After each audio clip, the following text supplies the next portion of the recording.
ራራቸው ልስማክ እንደዚህ ብሎ ያስተማረ ነብይ ካለ አንድ ማስረጃ አስተኝ። ኦኬ ይስቃል ብሎ ያስተማረ ነብይ አላገኘም እስከዛሬ። ልስጥህ ማስረጃ ልስጥህ ሁሉንም አንድ ላይ አድርገህ መልስልኝ። እሺ አንዴ ልስጥህ። እሺ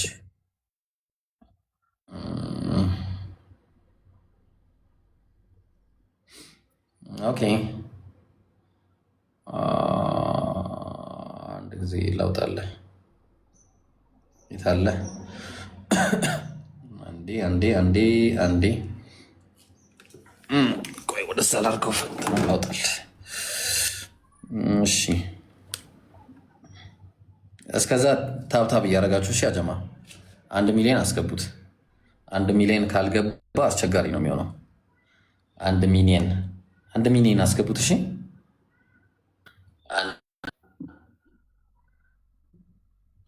እሺ ሀይከል መጣሽ፣ እናመሰግናለን።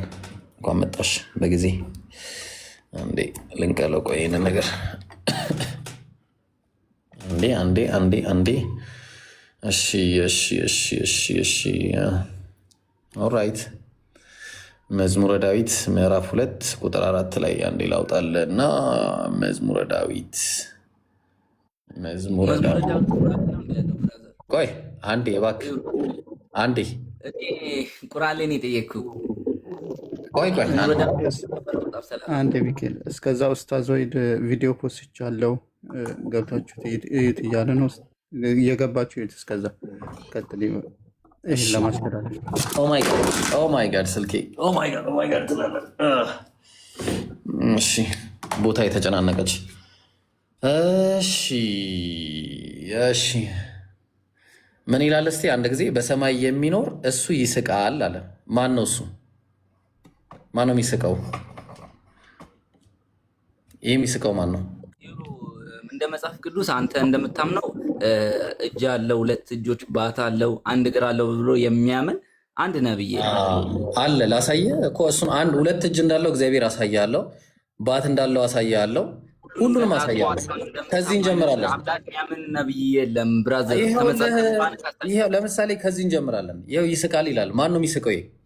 እኮ እንደ ክርስትና አስተምሮ እኛ ሜታፎሪካል ነው እንጂ እንደ አንተ ባይብል ላይ ሜታፎሪክ ነው የሚል አምጣ። ሜታፎሪክ ነው የሚል ባይብል ላይ አምጣ ማስረጃ። ቆይ ወደዛ እንገባለን። አንተ አሁን ነው የምንገባው። ዘሚካኤል ባይብል ላይ ሜታፎሪክ ነው የሚል አምጣ። ባይብል ላይ ሜታፎሪክ ነው። ባይብል ላይ ኖ አልቀየርኩም። ባይብል ላይ ሜታፎሪክ ነው የሚል አምጣ። ይሄ ውሸት ነው። ይሄ ውሸት ነው። አንተ መጽሐፍ ቅዱስ ላይ አንብበት ነው አላህ ይስቃል የምትለው? ይሄ ውሸት ነው ወይ ነው መጀመሪያ። እግዚአብሔር ይስቃል ሲል ውሸት ነው ይሄ። ስለዚህ መጽሐፍ ቅዱስን እያነበብክ ነው ለአላህ ባህሪያቶች የሰጠኸው ማለት ነው። ዘሚካኤል ይሄ ውሸት ነው ወይ ነው ጥያቄው። ውሸት ነው አልጠየቅኩም። የጠየቅኩት ጥያቄ ይሄ ውሸት ነው። አላህ ይስቃል ስትል ባይብል አንብበህ ነው ይስቃል እያልከኝ ያለው እንደለቆ በቃ እኛ እንመልስላለን። አሁን እኛ እንመልስላለን። ግን አሁን መጀመሪያ አንተ ጋር ያለውን ነገር አንተ ጋር ቆይ አንተ ጋር ያለውን ነገር ቆይ ዘሚካኤል፣ ኧረ ቆይ አንዴ፣ ኧረ ቆይ ዘሚካኤል፣ እኔ ጋር እንደዚህ አይነት ጨዋታ የለም ታውቃለህ። አንተ ጋር ያለውን ኧረ ቆይ አንዴ ሚዩት አድርግ። ምን ሆነ ነው? እናንተ ጋር ያለውን ነገር ሜታፎሪክ ምናምን ስትል ሜታፎሪክ ማን ያለ ሲጀመር? ባይብሉ ሜታፎሪክ ነው ብሎ ተናግሯል ወይ? አምጣ ማስረጃ። የለም፣ አንድ ማስረጃ አታመጣም። እኔ ባይብል ላይ ነው ያለው። ስለዚህ አሁን ምንድን ነው እኛ ቁርአን ላይ መጥቼ ደግሞ አሁን አስረዳለሁ። ቆይ እግዚአብሔር ከአርሽ በላይ ነው ብሎ አያምንም ነው። አሳያለሁ። ይኸው ላሳየ። እግዚአብሔር ከአርሽ በላይ እንደሆነ ደግሞ እሱንም ላሳያ። አንዴ እግዚአብሔር አንዴ እባክህ ትንቢተ ኢሳይያስ ምዕራፍ 6 ቁጥር 1 ላይ ንጉሥ ኦዚያ በሞተበት ዓመት እግዚአብሔር በረጅምና ከፍ ባለ ዙፋን ላይ ተቀምጦ አየሁት አለ። በምን ሆነ የተቀመጠው? መልስተኝ። በምን ሆነ የተቀመጠው? አይ ዶንት ኬር። አባት ራሱ ማን ነው? አባት ራሱ አይመለከተኝም እኮ ነው የምልህ። አባቱን ራሱን ያስተምራል። አይመለከተኝም። እኔ አይመለከተኝም ስለ አባት። እኔ አባቱን ራሱ አስተምረዋለሁ። አሁን ጥያቄው ንጉሥ ኦዚያ እኮ አሁን ተወሱን በምን ሆነ የተቀመጠው? ጥያቄ መልስልኝ። ክርስትና ላይ ያለውን ነገር አንተ አልገባም። ቸርች ፋዘሮች ምናምን አጥና እንደዚህ በደንብ ነው የማውቀው ብራዘር። ፋይል ላሳየህ፣ ቸርች ፋዘርስ ፋይል ብራዘር። አንተ ከምታውቀው በላይ ስለ ቸርች ፋዘርስ ቆያ። ቸርች ፋዘርስ አጥና ብላላ። እሺ እንደውም ዛሬ ላውጣ በቃ ፋይሌን እስከ ዛሬ አውጥቼ የማላውቀውን ፋይል በአንተ ምክንያት ላውጣ። ቆይ ቸርች ፋዘርስ ምን እንደሆነ እስከ ዛሬ አውርቼ አላውቅም እዚህ ነገር ላይ። እና እስቲ እናውራ እስቲ ዛሬ። አንተ አሁን ኖ ኧረ ቆይ ተረጋጋ። ና ቆይ አንዴ እባክህ እኛ ጥድቀን ተቀብለናል። እግዚአብሔር አካል አለው ካልክ ሚውት አድርግ። እሺ ተረጋጋ። የመረጋጋት ባህሪ ይኑርህ መጀመሪያ ስታወራ ከኔ ጋር። እሺ እቸኩላለሁ ካልክ ታውቃለህ። እሺ ቸርች ፋዘርስ ኦኬ። አሁን አንተ በጣም ምን ሆነ ነው ቸርች ፋዘር ምናምን ብለህ ታወራለህ እንዴ? እሺ ይሄ ማን ነው? ይሄ ዘሚካኤል ሚቷን ሳና መልስልኝ። ማን ነው? በስንተኛው ክፍለ ዘመን ይኖር ነበረ? ማን ነው እሱ?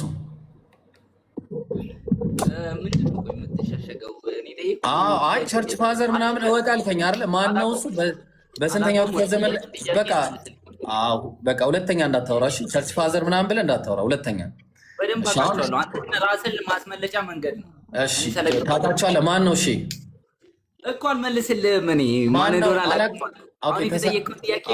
በቃ እኮ ማታውቀውን ዝም ብለህ አታውራ። አዎ እሺ ያስተማረ ከቁርአን አሳየኝ። እንደዚህ አድርጎ የተቀበለ እሺ ላሳየ። እሺ ከባይብል ነው ማሳየ። እኔ ይህንን ስታምን ነው በዙፋን ላይ ተቀመጠ ይላል። በምኑ ነው የተቀመጠው? አታብራራልኝ። እኔ አታብራራ። በምኑ ላይ የተቀመጠው?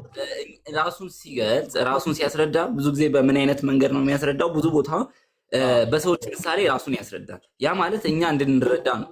ሌላው ቦታ ላይ እግዚአብሔር እዚህ ትንቢተ ኢሳያስ ላይ ምዕራፍ ስንት እንደሆነ ረስቼዋለሁ። አንደኛው ስልኬ ስለሌለ እግዚአብሔርን አየሁት ይላል። እግዚአብሔርን አየሁት ሲባል ምን ለማለት ተፈልጎ ነው? በሜታፎሪካል ነው ስለ በምሳሌ ማን ነው እንደዛ ያለ? ባይብሉ እንደዛ ይላል? ሜታፎሪክ ነው ይላል? ተረጋጋ ወንድም፣ እያስረዳው እኮ ነው። ለምን ትሸሻለህ? በጣም የምሸሽ ሰው ነኝ።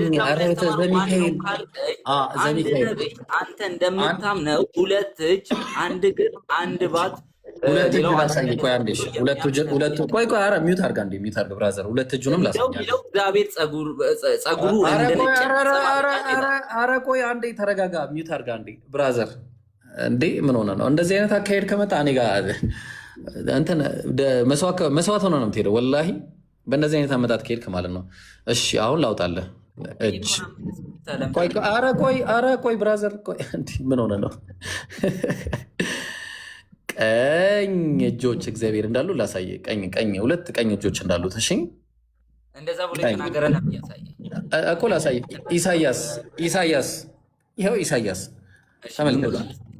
ኢሳያስ እግዚአብሔር ሁለት ቀኝ እጆች ነው ያሉት ብሎ ነው የተናገረው። ላሳያችሁ፣ ማታውቁ ከሆነ ተመልከቱ። እሺ ቀኝ እጆች አሉት። ሁለት ቀኝ እጆች ነው ያሉት እግዚአብሔር። ላሳየ ማስረጃ ላስረዳህ። ሁለት ቀኝ እጅ ነው ያለው። ኧረ ሚውት አርግ አንዴ፣ ሚውት አርግ። ቆይ ሚውት አርግ። እግዚአብሔር ሁለት ቀኝ እጅ ነው ያለው። እሺ ይኸው እየጠየቁ ነው የምመለሰው። እየጠየቁ ትመልሳታለህ። እሺ ምን አለ መሰለህ? ትንቢተ ኢሳያስ ምዕራፍ 48 ቁጥር 13 ላይ እጄም ምድርን መስርታለች ቀኝም ሰማያትን ዘርግታለች አለ። ቀኙ ምንድን ነው ያደረገው? ሚካኤል መልስልኝ። ቀኙ ሰማይ ነው አይደል? አዎ ቀኙ ሰማይ መስርቷል አይደል? እንደዚህ ማለት አንተ አሁን እኮ እንደ ቆይ አንዴ ይቅርታ የጠየቁን ጥያቄ መልስ፣ በኋላ ታስረዳለህ። ቀኙ ሰማያትን እያጸደክ እየተቀበልክ እኮ ነው። ቀኙ የእግዚአብሔር ቀኝ እኮ አንዴ ከይቅርታ ላይ አንዴ አንተ አካሄደ ከአንተ ጋር ነው የሚሄደው። አንተ በምትሄድበት ልክ ነው የሚሄደው እንጂ አሁን በስርዓት ቢሆን የምትሄደው አካሄደ ዘሚካኤል በስርዓት ብትሄድ ኖሮ ማለት ነው የሁሉ ባልመጣ ነበረ። አሁን የጠየቅኩ መልስ። ቀኝም ሰማያትን ዘርግታለች አለ። የእግዚአብሔር ቀኝ ሰማያትን መስርቷል። ጥሩ ቆይ አንዴ እኔም ምድርን መስርቻለሁ አለ ትንቢተ ኢሳያስ እዛው ላይ። አንዴ ተረጋጋ ዘሚካኤል አንዴ። እኔ ምድርን መስርቻለሁ ሰውንም በእሱ ላይ ልመልስልክ። እንደዛ የሚል ነገር የለም። እሺ እኔ ምድርን ሰርቻለሁ፣ ሰውንም በእሷ ላይ ፈጥሬያለሁ። እኔ በእጄ ሰማያትን ዘርግቻለሁ አለ። ልብ አድርጎ ያጀማ፣ ቀኙ ነው ሰማያትን የሰራው። በእጄ ሰማያትን ሰርቻለሁ አለ። አሁን በእጄ ለሚለው በጣም ሸወዷችሁ። አያችሁት? የዳይ ነው የሚለው። የዳይ ማለት ቱ ፔር የሆኑ እጆች ናቸው። ፔር ሁለት እጆች ናቸው። ሁለት። ስለዚህ ሁለት እጅ ማለት ያው እኔ ኢብራሂም ብቻ ሳይሆን ያለው አሁንም በተመሳሳይ ማይ ሃንድስ ብራዘር፣ ማይ ሃንድስ። ስለዚህ እግዚአብሔር ሰማያትን በእጁ የሰራው ቀኙ ነው። ስለዚህ ሁለቱ እጆቹ ቀኝ ናቸው። ቀኝ ስለሆኑ ሰማያትን በሁለት እጆቹ ሰርተዋል። ይኸው በጣም ጥሩ። እግዚአብሔር በምኑ ነው የሰራው? አንዴ እግዚአብሔር በምኑ ነው የሰራው? ጊዜ እየሰጠኝ አይደለም። ያው መጽሐፍ ቅዱስን በራሱ እያስረዳ ነው። ዘሚካኤል አንድ ጊዜ ዘሚካኤል፣ አሁን እኛ እናንተ በምትወርዱበት ልክ እየወረድን ነው። እኔ አሁን አንተ በምትወርድበት ልክ ነው እየወረድኩ ያለሁት። በስርዓት ብትጠይቅ አንተ በምትወርድበት ልክ አልወርድም። ገብቷል አይደለ? ስርዓት ብቻ ቢኖር ማለት ነው። ስርዓት ከሌለ ግን እንደዚህ ነው። አንተ በምትወርድበት ልክ እወርዳለሁ። እዚህ አሁን እኛ ቁርአኑ ላይ የምንረዳው ሐዲሱ ላይ የምንረዳውን አረዳድ እናንተ ጋር ሃይከል ተመለሽ። እሺ ወደዚህ እንትን አቶሚ ወደዛ አትሂጂ። እሺ ታብታቡን 1 ሚሊዮን አስገቡ። አሁን በአጭሩ ኡስታዝ ሰላም አለይኩም። ወአለይኩም ሰላም ወራህመቱላሂ ወበረካቱህ። ብሎ ጨርስና ባይብል ላይ አስተያየት አለኝ ለልጁ። አይሽ አጠር ባለ መልኩ ዘሚካኤል፣ አጠር ባለ መልኩ ማለት ነው። እናንተ ባይብል ላይ የተጠቀሰው ሜታፎሪክ ነው ብለህ የምታመጣውን ማስረጃ ከባይብል ነው የምፈልገው። ከቁርአን አሁን እንዳልከው ከባይብል ሜታፎሪክ መሆኑን አስረዳኝ፣ ስጠኝ ማስረጃ። ጥያቄውን ወደ እኔ ያዞርከው እንዴ? አዋ እንደዛ ነው። እኔ አሁን እንደዛ ብሎ አላስተማርም ነው። ይኸው አስተማረ። ይኸው ለምሳሌ እግዚአብሔር ተቀምጧል አለን። እንግዲህ አየን ነው ያው ለምሳሌ ላለ ያጸደክ። አዎ በቃ እኔ አሁን ልንገርህ። እሺ አሁን በቃ ልንገርህ፣ አዳምጠኝ።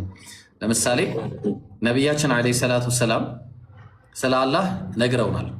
የነገሩን ደግሞ የነቢያት አምላክ የሆነው አላህ ራሱ ስለነገራቸው ነው። ግልጽ ነው። የነቢያት አምላክ የሆነው አላህ ስለነገራቸው ነው። ግልጽ ነው። እየሰማኝ ነው። ስለዚህ አላህ ይሰማል ብሎ የነገራቸው አላህ ነው። በተመሳሳይ ሌሎች ነቢያትም ተናግረዋል። አይ ነሰሰሪ አይደለም፣ ሃይከልን አታስወጧት፣ እሺ ተማሪ ነች፣ ወደ ውስጥ ብቻ እንዳትገባ ነገሯት። እሺ አይ አይደለም የምትል ከሆነ ደግሞ የነቢያት አምላክ አይደለም በሚለው ተሞግተኛለህ። ግልጽ ነው። አቤት ማስረጃ ወጣ። እስካሁን ለተናገርከው እኔ ነብዩ ሳይሆን ነቢያት ነው ያልኩህ እኮ። የነቢያት አምላክ ነው አላህ፣ እሱ ላይ ነው የምሞግተኝ። የነቢያት አምላክ ብሎ የተናገረ አንድ ነቢይ ስጠኝ ማስረጃ። ነቢዩ መሐመድ ከነቢዩ መሐመድ ውጭ ሌላ እንደዛ ብሎ ያስተማረ ነቢይ የለም አለ። ኢሳያስ አረ በጌታ ብሮ ሙዳት ያዝ። ቁርአን ላይ እኮ አልያዝኩም። ከቁርአን ማስረጃ ስጠኝ። አንተ መጽሐፍ ቅዱስን አንብበህ ነው እንደዛ ብላ ያጸደቅከው? ቁርአን ላይ ማስረጃ ግዴታ።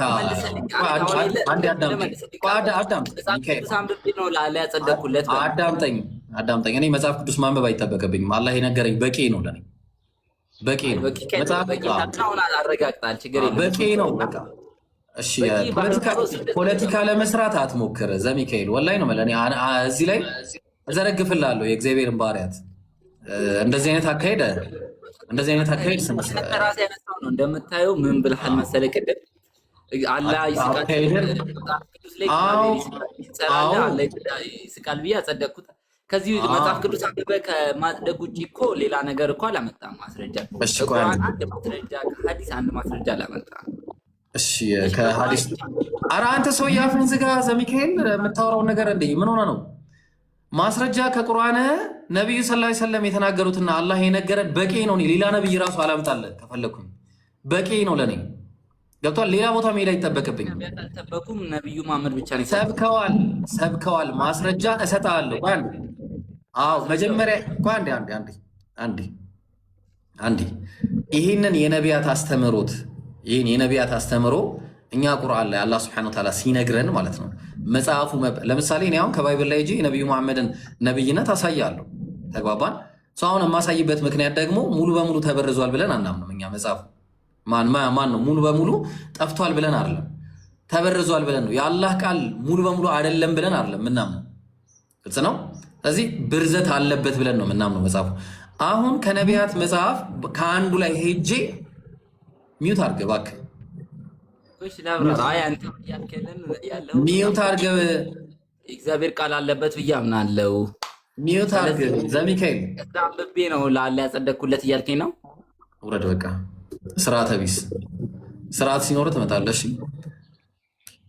ብሮ እንትን ጠይቀው ነበር እኮ የቸርች ፋዘርስ ምን ብለው እንደሚያምኑ ስለ ፈጣሪ ባህሪያት። ኡስታዝ ስርዓተ ቢስ ሆነ ልጁ። የሆነ አያዳምጥም። የሆነ ምን ብዬ ልንገር፣ ብቻ እንደምታየው ነው። ስርዓት እንትን ይደራረባል። ግን ሌላ ሰው ከገባ በዚህ ላይ መቀጠል እንችላለን። ኮንሰንሰስ ፓትረን የሚባል አለ የአባቶች ትምህርት ላይ። የፈጣሪን ባህሪያት ልክ እኛ እንደምናምነው ነው የሚያጸድቁት። ራሱ አይመሳሰልም፣ አይመረመርም፣ አይታወቅም። ነገር ግን አለው ብለው የሚያምኑት። እንደዛ ማስረጃዎችን ማቅረብ ይቻላል ራሱ ማለት ነው።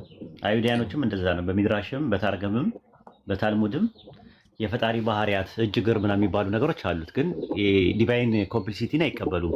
ራሱ ሙረከብ የሚባለው የተገጣጠመ ነው ምናምን ብለው እንደ ሰው አካል እንትን አይሉትም። ሲጀመር ቦዲ የሚለውን ነገር አይቀበሉም። አይሁዶችም አይቀበሉም። በእስልምናም ጂስም የሚባለው ኮንሰፕት ተቀባይነት የለም። የሆነ ሰዓት ላይ ሙጀሲማኖች ነበሩ። ፈጣሪ አላህ አካል አለው ብለው የሚያምኑ ሰዎች ነበሩ። ያ ነገር ራሱ ተወግዟል። ኢንካር የተደረገ ነገር ነው በእኛ ትምህርት ማለት ነው። እና እኛ አላህ እጅ፣ እግር፣ መስማት፣ ማየት ምናምን ስንል ሲፈቱ ዛትያ ናቸው። ራሱ የዛቱ ምንድነው ባህሪያት ናቸው እንጂ ፓርት ናቸው ብለን አናምንም ራሱ። ምክንያቱም እኛ ዲቫይን ሲምፕሊሲቲን ነው የምንቀበለው፣ ዲቫይን ኮምፕሊሲቲን አንቀበልም ማለት ነው። እና አይ ቲንክ ሌሎች ክርስቲያኖች ካላችሁ ግቡና ቸርች ፋዘርስ በዚህ ጉዳይ ላይ ምንድን ነው ያሉት የሚለውን ነገር ማየት እንችላለን። አልጎሪካል ብሎ አልተረጎሙትም ራሱ ማለት ነው። 318ቱ ኤጲስቆጶሳት ወይም ደግሞ በኒቅያ ጉባኤ ላይ የነበሩ 318ቱ ሊቃውንት እግዚአብሔር አይን፣ እጅ፣ እግር ምናምን አለው፣ ነገር ግን አይመረመርም። ሪል አለው። በቃ በመጽሐፍ ቅዱስ ላይ የተነገሩ ነገሮች ሁሉ አለው ብሎ ያመኑት። ኢቨን ኤርሊ ቸርች ፋዘርስ የሚባሉ አፖስቶሊክ ፋዘርስ መዝሙረ ዳዊት ምዕራፍ 2 ቁጥር 4 ላይ ቅድም የተጠቀሰው ጥቅስ ላይ እግዚአብሔር ይስቃል ሲባል ከይፍያው አይታወቅም፣ ራሱ እንዴትነቱ አይታወቅም።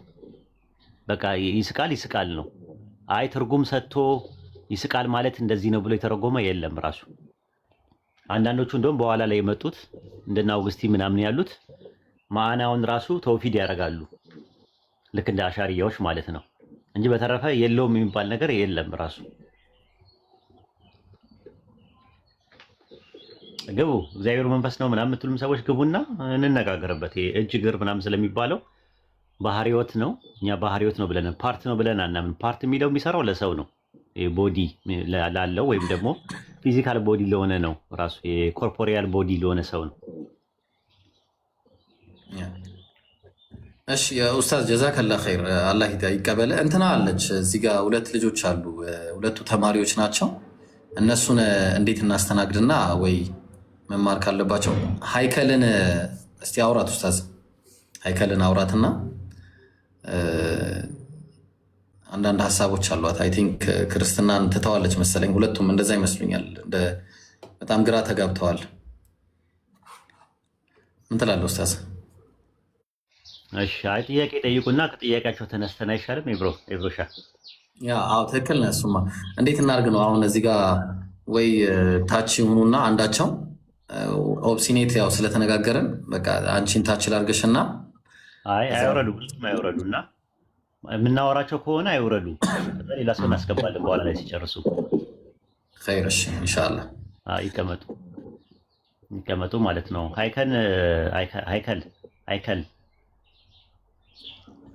አይከል ሰላም ብያለሁ። ሰላም። ምን ጥያቄ ያለሽ እስልምና ላይ? አይ እኔ እንኳን እስልምና ላይ አልነበረም ያለ ጥያቄ፣ ግን እስልምና ላይም ካልክ አላህ ለሚያጋሩት ምህረት አላህ እሱን ለሚያጋሩት ምህረት አያደርግም ይላልና እሱን እንዴት መቆራረጫ ነው ራሱ መቆራረጫ ነው። አላህ በቁርአን ውስጥ በሱረት ኒሳ ምዕራፍ 4 ቁጥር 48 ላይ አላህ ማጋራትን በፍጹም አይምርምና ከዛ ወዲያ ያለውን ኃጢአት ግን እንደሚሻው ይምራል ነው የሚለው። ማለትም ወይ ቀጥቶም ሊሆን ይችላል፣ በረሱል ሰለላሁ ዐለይሂ ወሰለም ሸፋም ሊሆን ይችላል። ነገር ግን ይምራል፣ ያ ቅጣት ሰጥቶም ይምራል። ግን ያኛው ግን ከአላህ ጋር መቆራረጫ ነው።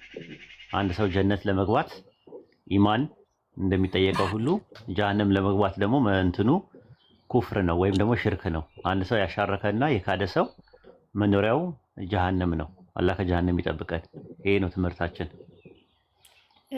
የካደና ያሻረከ ማለት አሁን ከእስልምና የወጣ ሰው ተመልሶ ለመግባት ቢፈልግም እሱ እንትን ነው ንስሐ ይገባል። በዱንያ ላይ እያለማ ያሻረከም ሰውም የካደም ሰው ንስሐ እስከገባ ድረስ ምንም ችግር የለውም። ያንን በሱረቱ ዙመር ምዕራፍ 39 ቁጥር 53 እና 54 ላይ እናንተ ድንበር ያለፋችሁ ባሮች ሆይ አላህ ኃጢአትን በሙሉ ይምራልና ይላል። ስለዚህ የቅጣቱ ቀን ከመምጣቱ በፊት ሁላችሁ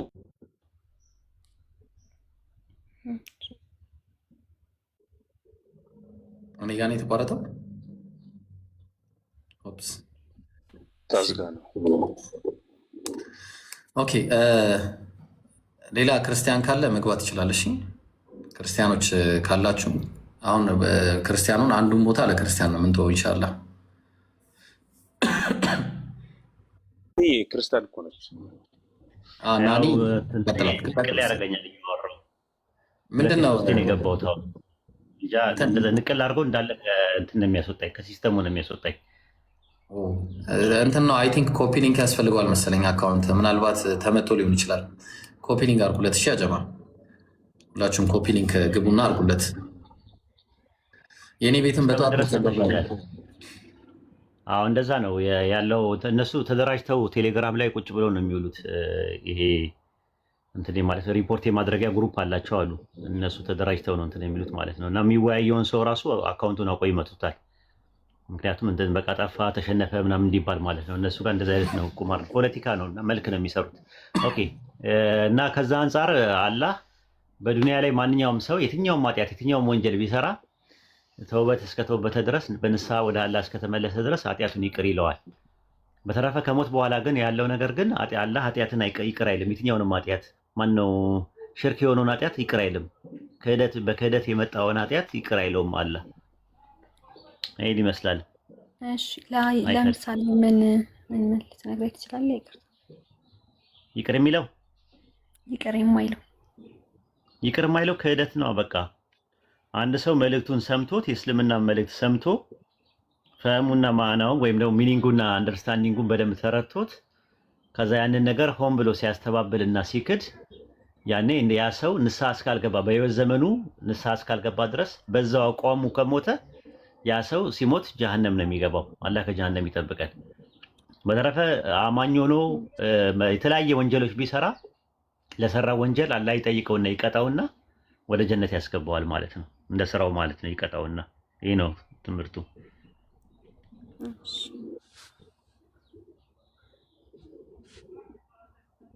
ሌላ ጥያቄ አለ? ኤብሮ የምጨምርበት ነገር አለ? አይ በቂ ነው። ምናልባት ሌላ ጥያቄ ካላት ናኒ ወይ ደግሞ ካልሆነ ናኒ ጋር እንቀጥልና ናኒ አለሽ? ቪዲዮ ፖስት ያለው ኤብሮ ንገርልኝ። እሺ ጋይስ ቪዲዮ ኡስታዝ ፖስቷል። ገብታችሁ ኮፒ ሊንክ ሼር ዲዩት ምናምን ያው መቼ ሳይነገራችሁ ማለት እንደዚህ አይነት ነገር ሁላችሁም አድርጉ። 1000 ስንት ነው ያለው? 1600 ሰዎች ሁላችሁም የለቀቀው ቪዲዮ አለ። እኔም ገብቼ አደርጋለሁ። ሁላችሁም አድርጉ። እሺ ኮሜንትም ኮፒ ሊንክ ሼር ሁሉ ነገር አድርጉ ኢንሻአላህ። እሺ ናኒ ጥያቄ ያለሽ ነው ወይስ እንጠይቅሽ? እኔ ለመማር ነው የመጣሁት። ኦ ማሻአላህ። ኢየሱስ አምላክ ነው ብለሽ ታምኛለሽ ናኒ? መጀመሪያ ግን አሁን ጥያቄ ፈጥሮብኛል። ኦኬ ሶስታችሁም እንደዛ ናችሁ።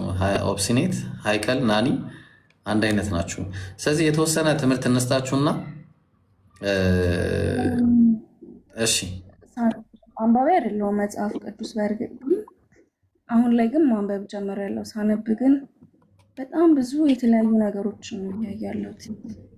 አንዱ ወንጌል ላይ ያለው ሌላ ወንጌል ላይ የለም፣ አንዱ ላይ የሚለውን አንደኛው ላይ የለም እና መጨረሻ ላይ ከኔ ቃል አንድም የቀነሰ አንድም የጨመረ የሚል ነገር አይቻለሁ እና መበረዙም ትክክል እንዳልሆነ ብዙ ነገሮችን አይቻለሁ እና አሁን ላይ በጣም ጭንቅላት እየታመመ ነው ስለ እውነት ማለት ነው።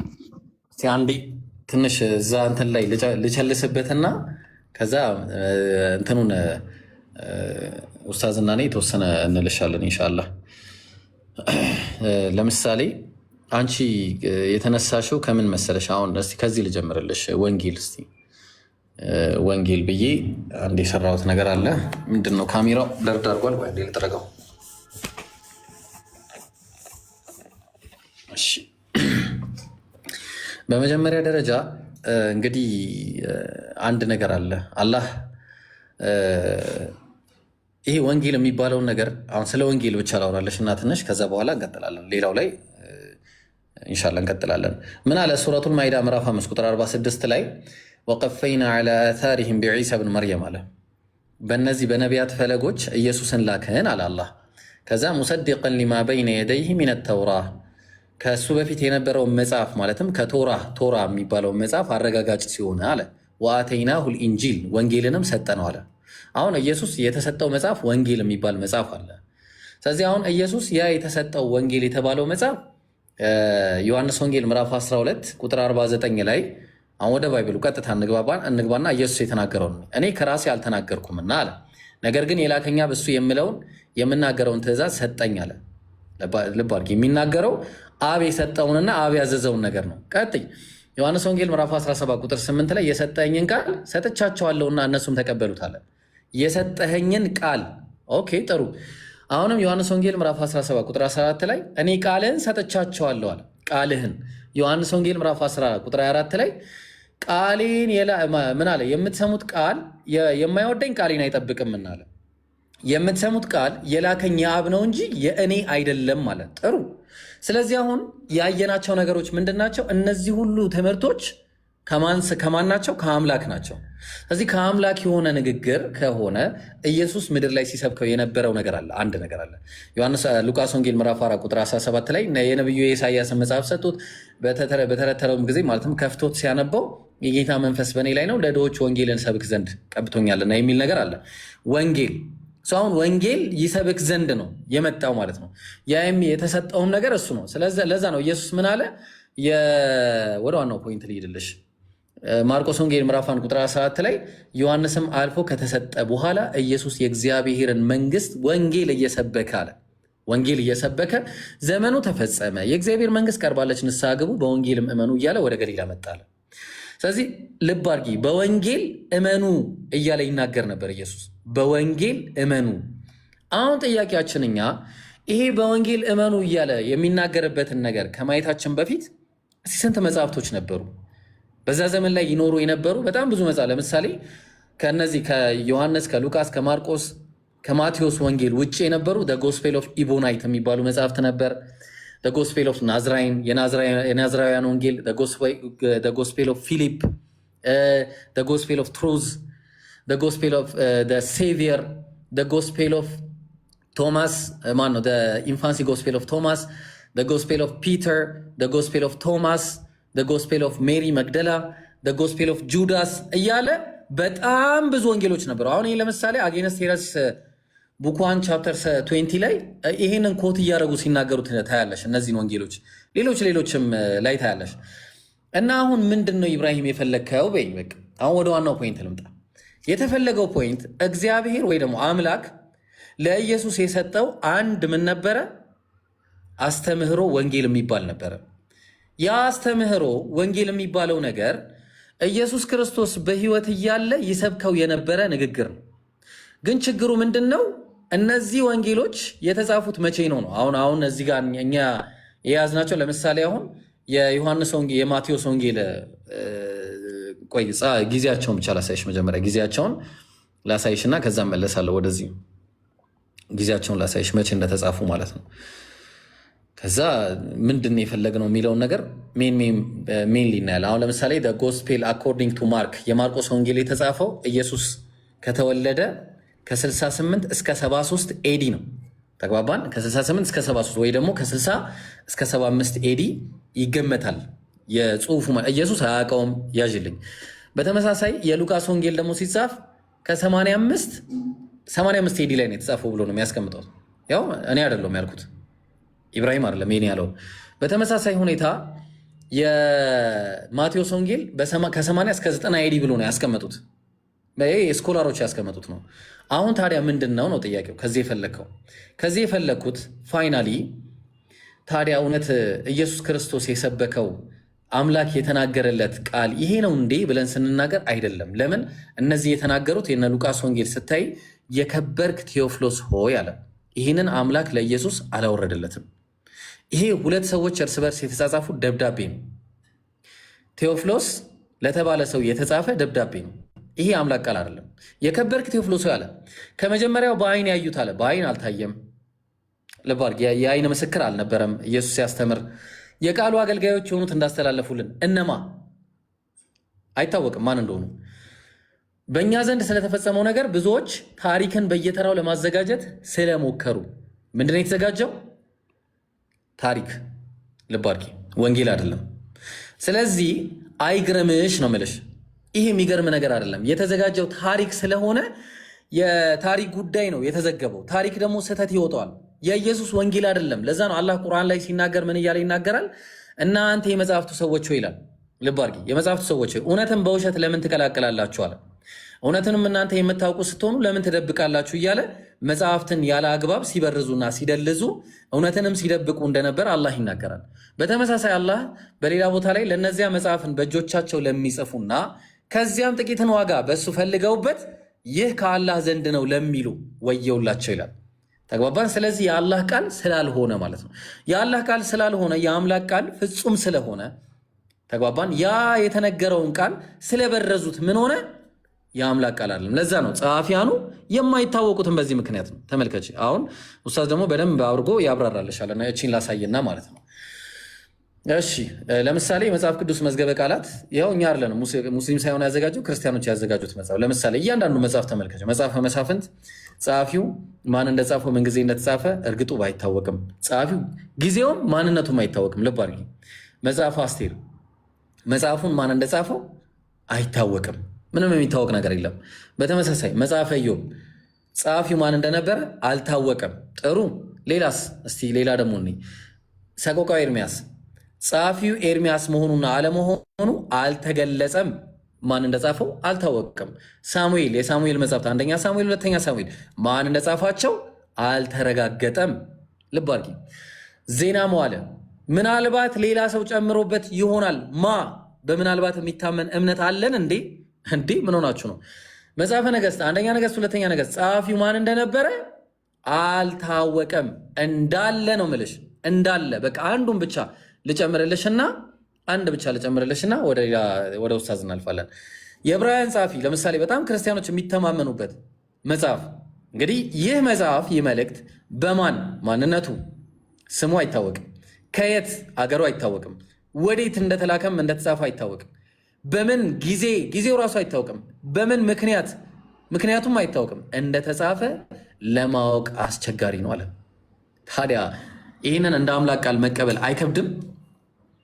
ለዛ ነው በቃ የተበረዘ መጽሐፍ ስለሆነ ብዙ ችግሮች ሊኖሩበት ይችላል ነው በቃ እያልኩሽ ያለሁት። ግልጽ ነው ናኒ? እና ኡስታዝ ደግሞ ይጨምርልሽና በደንብ አድርጎ ኢላቦሬት አድርጎ ያስቀምጥልሻል። ኡስታዝ ቀጥል። አረ በቂ ነው፣ ከበቂም በላይ ነው። ማሻላ ይበቃታል ይመስላል። እንትን ያልከው ማለት መጨመሩ ማበላሸት ነው የሚሆነው።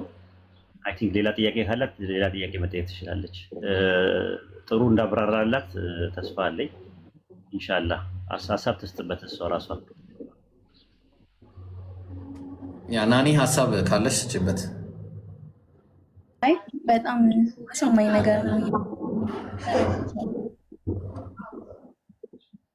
ያ አሁን እንደ አምላክ ቃል መቀበል አይቻልም ነው በአጭሩ።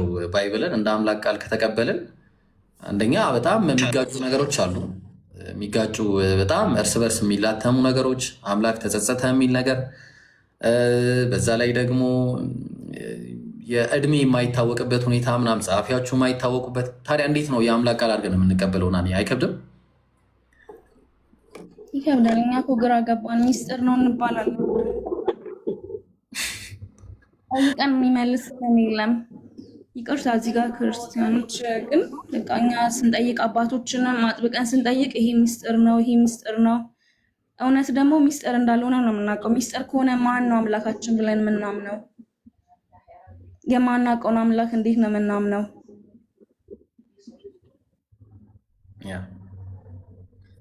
እሱ ነው እኛ ሰላም፣ እንዴት ናችሁ? ትሩዝ ሰላም ነው። እንዴት ነህ? እግዚአብሔር ይመስገን። ናኒ ጥያቄ ካለሽ ምናምን በቻልኩት አቅም መልስልሻለሁ። በውስጥ አውሪ። አይ በውስጥ አይደለም፣ እዚህ ጋር መልስ። እዚህ ጋር መልስላት። ችግር የለውም። እዚህ ጋር ምን ላወራ ነው የመጣሁት? እዚህ ጋር መልስላት። እዛ ሄዶ ምን ሆነ ነው? እዚህ ፊት ለፊት ፌስ አርግ፣ ትሩዙን እውነታውን ፌስ አርግ። እዚህ ጋር ያ ሌላም ጥያቄ ካላት በቻልኩት አቅም መልስላታለሁ። አንድ ጥያቄ ልጠይቅ እስካሁን ባወራው ላይ። አይ እዚሁ መልስለት። ለምሳሌ ስላሴን አስተምራል። ኦርቶዶክስ ነሽ? አንድ ስላሴ ልጠይቅ። እሺ ትጠይቅኛለሽ? አሁን ባወራው ላይ ልጠይቅ? ተበርዟል ባልከው ላይ ኖ አይ ቆይ፣ እሱ ሌላ ጉዳይ ነው። አሁን አንተ የመጣው አስተምርሻለሁ ብለን ነው የመጣው። ስለዚህ መሰረታዊ ትምህርቶች ጀምርና ከስላሴ ጀምርላት። እሺ ችግር የለውም። አሁን ባወራው ላይ አንዳንድ ነገር ጠይቀው ነበር። ችግር የለም። ቆይ አይ ስላሴን ጀምርላት፣ መሰረታዊ ነገር እሱን ትመጣበታለህ። ችግር የለም፣ እድሉን እንሰጣለን። እሺ መሰረታዊ ነገር የሚባለው ስላሴ ነው። ስላሴን አሳያት፣ ከባይብል ውስጥ አስተምራት። በጣም ጥሩ መልካም። የትሪኒቲ አስተምሮ በእኛ በክርስቲያኖች አስተምሮ መሰረት የአንዱ አምላክ በሶስት አካላት የመገለጥ ነው። ሶስት አካል ሲባል በደንብ ስሚ። ሶስት አካል ሲባል ስለ ማንነት ነው እያወራን ያለነው፣ ስለ ምንነት ሳይሆን ማለት ነው። በምንነት ስንት እንላለን? አንድ እንላለን። በማንነት ግን ሶስት እንላለን። ማንነት ስንል ደግሞ አካል እንላለን። ይሄ አካል ስንል እንደ ኦንሊ ጂሰሱም እንደ ሌሎቹም አክቹሊ አንዳንድ የምታውቁ ከሆነ አካል ሲባል ቦዲ የሚሉ አሉ።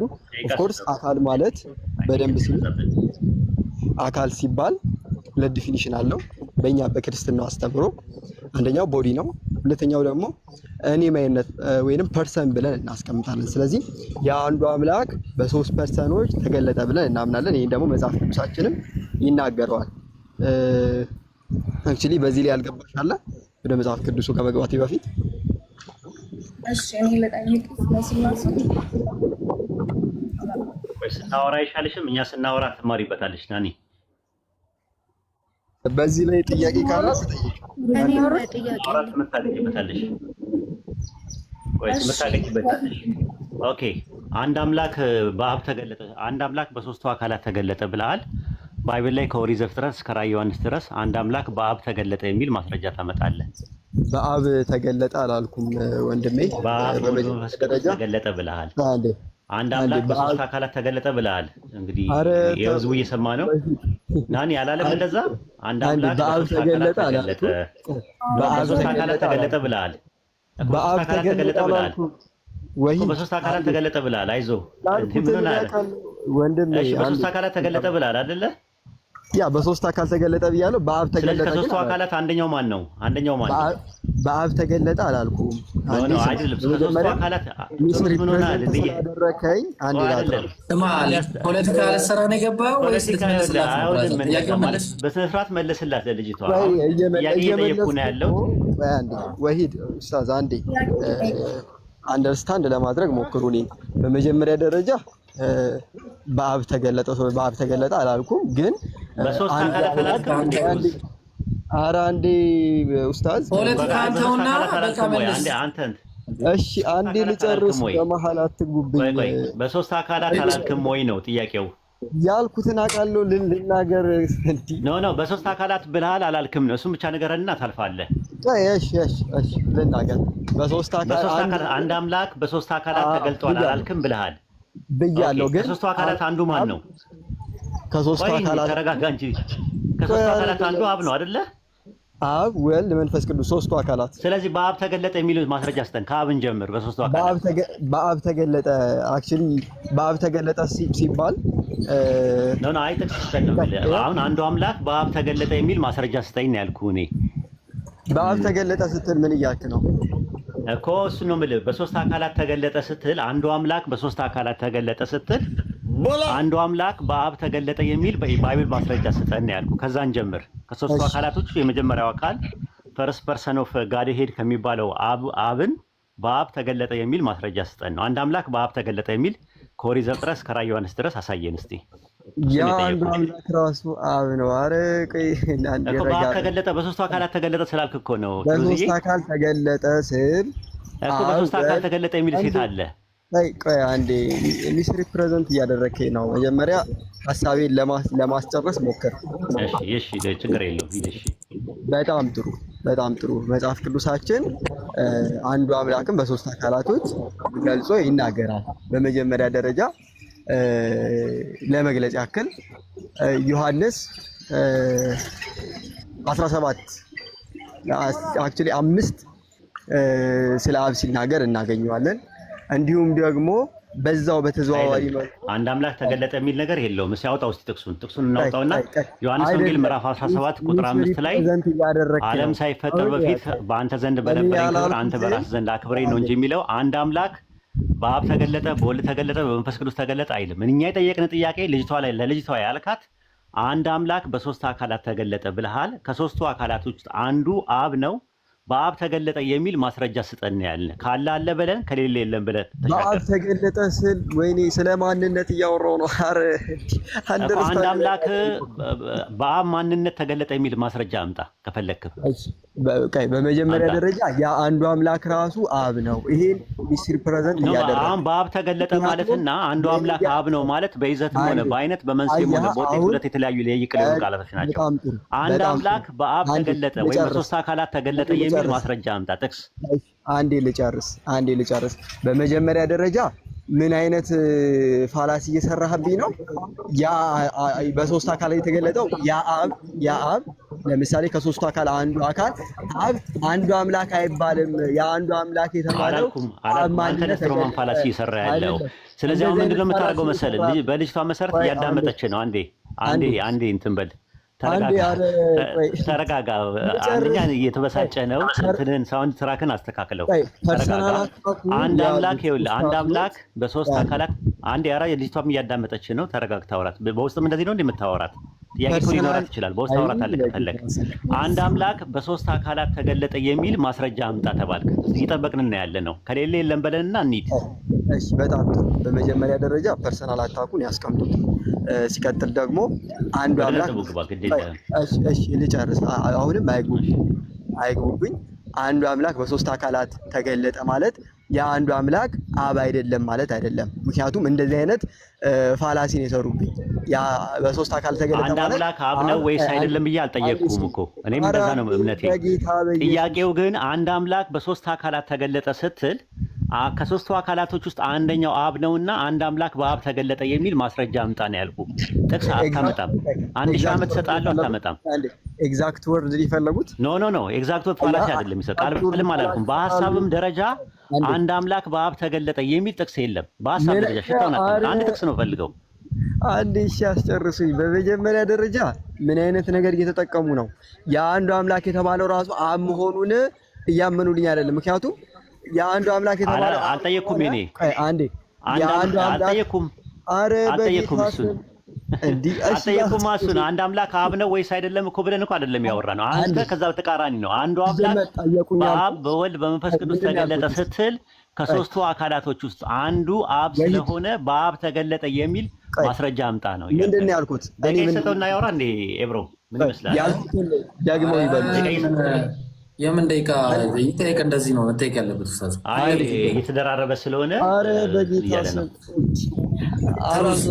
ልጅቷን አታድናትም? ልጅቷን አድናት። አሁን እየጠየቀ ነው አድናት። አሁን እሺ በመጀመሪያ ደረጃ ለማስወራት ማለት ምን ናኒ ሀሳብ የምፈልገው ምክንያቱም ማመን የምፈልገው እኔ ነኝ።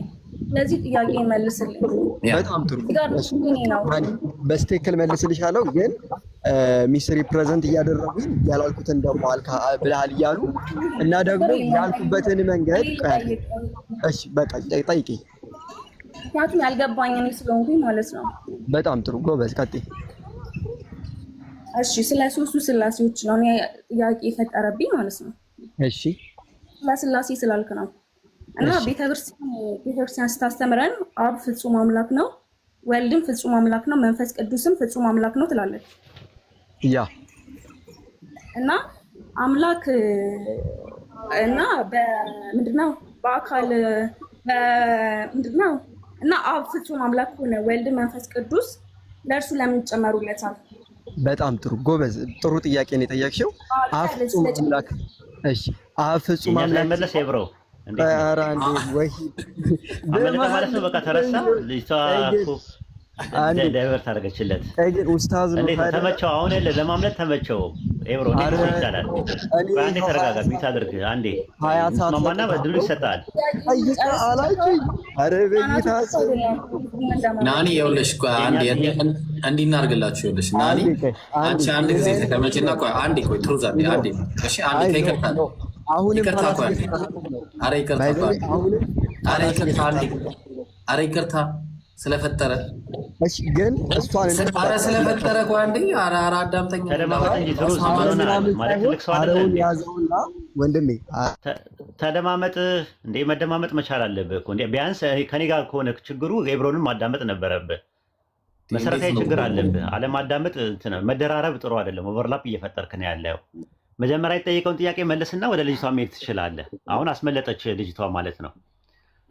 አንተ ቃል በቃልም አላለም። ስትሮማ ምንድነው ኤግዛክት ወርድ ፋላሲም አልሰራንም። በሀሳብም ደረጃ ካለ አንድ አምላክ በአብ ተገለጠ የሚል ማስረጃ አምጣ። በሶስት አካላት ካልክ ከሶስቱ አካላቶች ውስጥ አንደኛው አብ ነው። በአብ ተገለጠ አላልኩም አልክ። በሶስቱ አካላት አልክ። ሶስቱ ደግሞ አብ፣ ወልድ፣ መንፈስ ቅዱስ ናቸው። አንድ አምላክ በአብ ተገለጠ ወይም አንድ አምላክ በሶስት አካላት ተገለጠ የሚል ማስረጃ አምጣ ነው የተባልከው። ካለ ትሰጠናለህ ጥቅስ። ይሄኛው ጥቅስ ብለህ አውጣና አንድ ጥቅስ አውጣና እንየው። ይሄው ህዝብ አለ። 2000 ሰው እየተከታተለ ነው። እሺ፣ በጣም ጥሩ ሊያስወሩኝ ይችላሉ። በመጀመሪያ ደረጃ የልጅቷን መልስ መልስላት ስትሉኝ ልጅቷን አስወራችኋት፣ አስጠየቃችኋት። እሺ ችግር የለም ያንቺን መልሳለሁ የእነሱንም መልሳለሁ አልኩ። ከዛ በኋላ ደግሞ ልጅቷ ስጨርስ ወደ መልስ ልገባ ስል ሌላ አይ ወደ መልሱ ግባ ትሩዝ አንዴ ረጋ። ምክንያቱም ህዝቡ ማወቅ አለበት። አንድ አስቀምጠን ልክ ሼም ነው። ሲቀጥል ደግሞ መልሱ ልመልስ መጀመሪያ መልስ የእሷን ተውና መልስ። መጀመሪያ የተጠየቅከውን የጠየቀው መልስ። ያልገባት ማናት? አንተ ነህ እሷ ናት? ቆይ መልስ መጀመሪያ መልስና ለልጅቷ ትመልስለታለህ። አሁን ማምለጫ ነው እያደረግህ ያለው። ያልገባት ማናት? እሷ ናት? ልጁ ናኒ እንግዲህ አልፈለገም። እንግዲህ የተጠየቀውን ጥያቄ ለመመለስ አልፈለገም፣ ፈቃደኛ አይደለም። ምን ይሻላል ናኒ? በመጀመሪያ ደረጃ ሚት አድርግ አንዴ ሚት አድርግና ናኒ እድሉን ትስጥ። ናኒ ቆይ አንዴ ዝም ለማለት አትችልም እንዴ? ለጥቂት ደቂቃ ናኒ ዝም በልታ ተረጋጋ። ናኒ እንዴት ነው ጥያቄውን? እንዴት ነው እያስመለጥሽው ነው?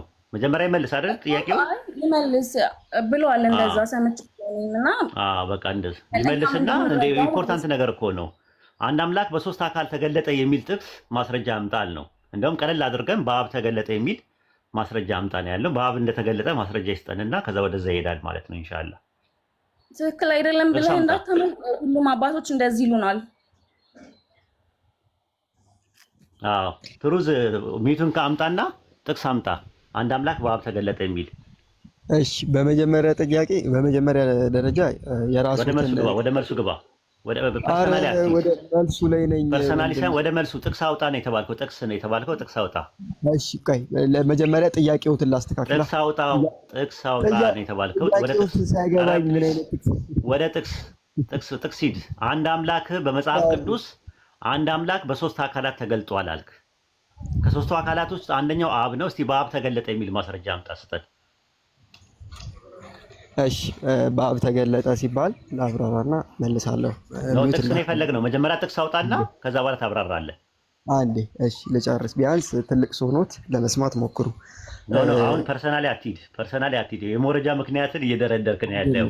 አንድ አምላክ በአብ ተገለጠ የሚል የመጽሐፍ ቅዱስ ጥቅስ አምጣ ነው የተባልከው። ልብ አድርግ። ከስር ያለ ሰው እየታዘበ ነው።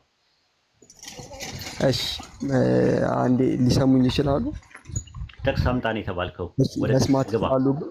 ማስረጃ አምጣ ነው የተባልከው። ፐርሰናሊ አትሂድ። ሌላ ገተታ አትያዝ። እሺ መስማት የሚችሉ ጥቅስ አምጣ ነው የተባልከው። እዚህ ልክ ጥቅስ አምጣ ነው የተባልከው። አይንህ ፍጥጥ ነው የምትለው በህዝብ ፊት። ጥቅስ አምጣን የተባልከው ወደ ጥቅሱ ግባ። እሺ በጣም ጥሩ። በመጀመሪያ ደረጃ መጽሐፍ ቅዱሳችን ጥቅስ አምጣን የተባልከው ልብ አድርጎ ያጀማ ጥቅስ አምጣን የተባለ እስካሁን እያመጣ አይደለም ያለው። የማቴዎስ ወንጌል ቶሎ ክፈቱሽ። የማቴዎስ ወንጌል ኦኬ። ማቴዎስ ወንጌል ምዕራፍ ስንት? ከቁጥር 17 ምዕራፍ ስንት? ምዕራፍ 3 ከቁጥር 17 ኦኬ። ምዕራፍ 3 ቁጥር 17 ላይ ክፈትለት። የሆነ አካል አውጣው። ልብ አድርጎ አንድ አምላክ በአብ እንደተገለጠ ሊያሳየን ነው ማስረጃ። አሁንም ፋላሲ አትስሩ፣ እኔ ራሴ አስረዳለሁ። እንግዲህ ልታሳየን ነው አሁን ጥቅስ በሐሳብም ደረጃ ሊሆን ማቴዎስ ወንጌል ምዕራፍ 3 ቁጥር 17 ላንብብላችሁ። ያጀማ ምን ይላል? ኢየሱስም ከተጠመቀ በኋላ ወዲያውኑ ከውሃ ወጣ፣ እነሆ ሰማያት ተከፈቱ፣ የእግዚአብሔር መንፈስ እንደ ርግብ ሲወርድ በእርሱ ላይ ሲመጣ አየው። እነሆ ድምፅ ከሰማያት መጥቶ በእርሱ ደስ የሚለኝ የምወደው ልጄ ይህ ነው አለ ይላል። አንድ አምላክ በአብ ተገለጠ ወይም በሶስት አካል ተገለጠ የሚል ማስረጃ አምጣ። ይኸው በጣም ጥሩ። የማቴዎስ ወንጌል ምዕራፍ 3 ከቁጥር 17 ጀምሮ ምን ይለናል? ኢየሱስ ክርስቶስ ወይንም እግዚአብሔር ወልድ ብለን የምንናገረው በምድር ላይ እያለ ከሰማይ ምን ወረደ እንላለን? እግዚአብሔር መንፈስ በርግብ አምሳል ወረደ። በሰማይም ደግሞ ከሰማይም ድምፅ መጣ፣ የምወደው ልጄ ማን ነው አለ። ይሄ ነው አለ። ይኸው አንዱ አምላክ በሶስት አካላት ተገለጠ አይልም። አንድ አምላክ በሶስት አካላት ተገለጠ የሚል የለም። እስቲ ማስረጃ አምጣ። እዚህ ጥቅስ ላይ በኃይለ ቃል አውጣ አሳየኝ። በሐሳብ ደረጃ ይኸው በሐሳብ ደረጃ በጣም ጥሩ በጣም ጥሩ። የለም አንድ አምላክ በሶስት አካላት ተገለጠ። የትኛው? በኃይለ ቃል አውጣው እስቲ። አውጣው ከዚህ ውስጥ አንዴ ስሙ፣ በጌታ አንዴ ስሙ።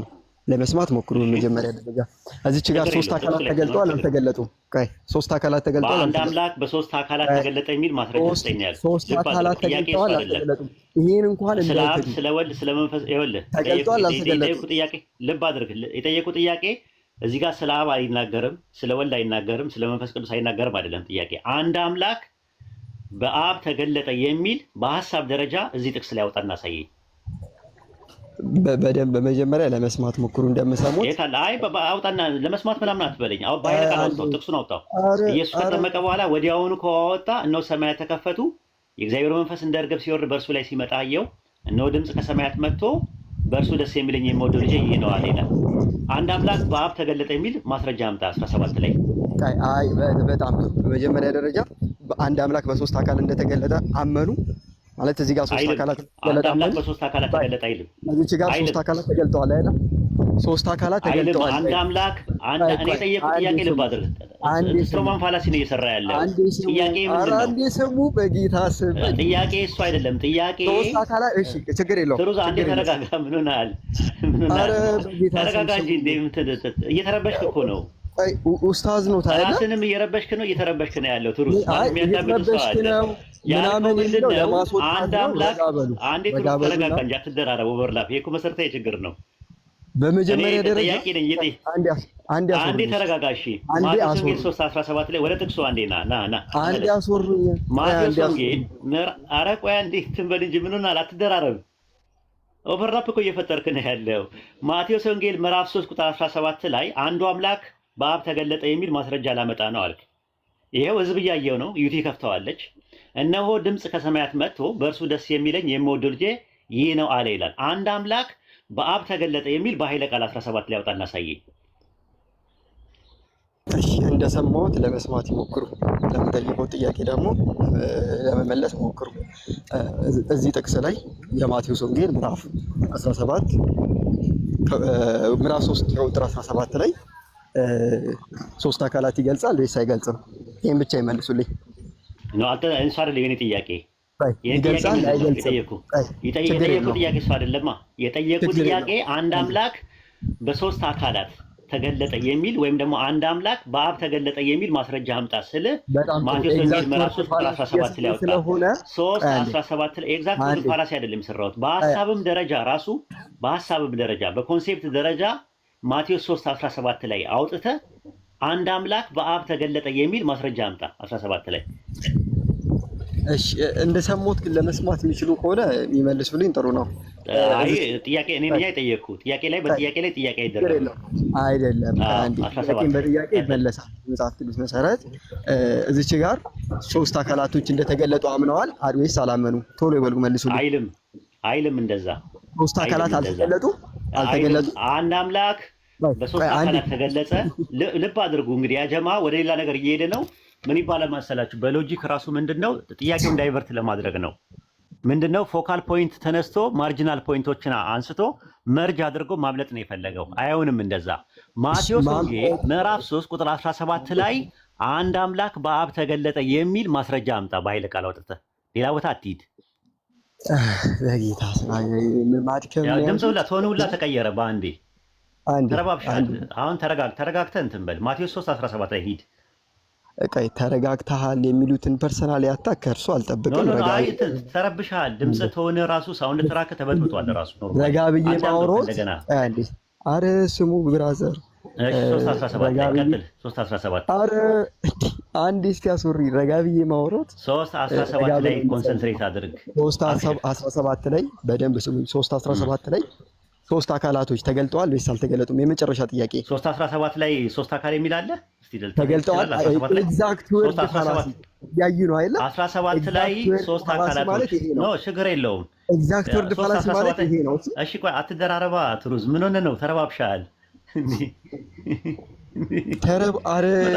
ተረባብሻል እኮ። እሺ አንዴ ቆይ። እናንተ ይሄን አልጠብቅም። ረጋ በል እስቲ። ውሃ አላጠገብህ? ይሄን አልጠብቅም። ችግር አለ። ኖ ተረባብሻል። ለምን ተረባብሽ አላውቅም። ችግር የለም። ውሃውን ጠጡት። 17 ላይ ይኸውልህ እነሆ ድምፅ ከሰማያት መጥቶ በእርሱ ደስ የሚለኝ የምወደው ልጄ ይህ ነው አለ ይላል።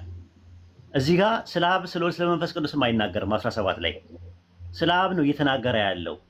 ስለ ወልድ እየተናገረበት ያለው ስለ መንፈስ ቅዱስ እየተናገረበት ያለው 16 ላይ ነው። አሁን ጥያቄ የሚነሳው ምንድነው? የኔ ጥያቄ ምንድነው? ስለ አብ ስለ ወልድ ስለ መንፈስ ቅዱስ አብ ወልድ መንፈስ ቅዱስ የሚል ባይብል ላይ አለ ወይስ የለም ሳይሆን ያለው ማቴዎስ ወንጌል ምዕራፍ 3 ቁጥር 17 ላይ በጠቀስከው ጥቅስ መሰረት አንድ አምላክ በአብ ተገለጠ የሚል ማስረጃ ስጠኝ ነው ያልኩ። በጣም ጥሩ። ሶስት አካል እንደተገለጠ አምነዋል። ይሄን ባጭሩ ብቻ አያችሁ ይኸውላችሁ ሊያመልጥ ነው። ማርጂናል ፖይንት ይባላል ያ ሊያመልጥ ነው ምናምን ያዙ። ችግር የለውም። ሊያመልጥ ነው ምናምን ያዙ። ናኒ እየታዘበች ነው ያለችው። አረ ወይዚት ረጋ እየታዘበች ነው ያለችው። እንግዲህ አንድ ታዘቢያቸው ኡስታዝ ናቸው። ታዘቢያቸው እዚህ ጋርም ትሩዝ አትደራረብ ነው የምልህ። አትደራረብ እስካሁን እያወሩ ያሉት ትሩዝ አትደራረብ። አንዴ አትደራረብ። እሺ አንዴ እያወሩ ነው። አሁንም እያወሩ ነው። አንዴ ሚውት አድርጉት። እሺ ሚውት አድርጉት። አንዴ የሆነ ነገር ስጡኝ እንጂ እድል አሰጡኝ። እሺ ቆይ አንዴ ሚውት አድርግ። እሺ አንዴ ሚውት አድርግ። ያጀማ ቆይ ስንት ነው ሚውት አንዴ ሚውት አድርግ። ጥያቄያችን ያጀማ ኢብራሂም ልብ አድርግ። ማቴዎስ አንዴ አዳምጥ። ምን ሆነ? እየተረበሽክ እኮ ነው። ሳይኮ ሲንድረም እኮ ነው። ሳይኮ ሲንድረም ይባላል እንደዚህ አይነት ነገር። መሰረታዊ ችግር ነው። ሳይኮ ሲንድረም ይባላል የሚደራረበው ነገር። ሳይኮ ሲንድረም ተጠቂዎች ናቸው። ኦኬ ኢብራሂም ማቴዎስ 3 አትደራረብ በለው። እባክህ ትሩዝ። እሺ አውራው። እሺ ይኸው ኢብራሂም ያውራ። እሺ በቃ እኔ ላውራ። ከኔ ጋር አውራ። እሺ በቃ ናስቲ አሁን በአጭሩ ትሩዝ በቃ ከኔ ጋር እስቲ። አሁን ደግሞ እዚህ ጋር አብ ወልድ መንፈስ ቅዱስ አንድ አምላክ ይላል። በጣም ጥሩ ኢብሮ፣ እዚች ጋር አብ ወልድ መንፈስ ቅዱስ ሶስት አካል እንዳለ አምንሃል? አካል ቶ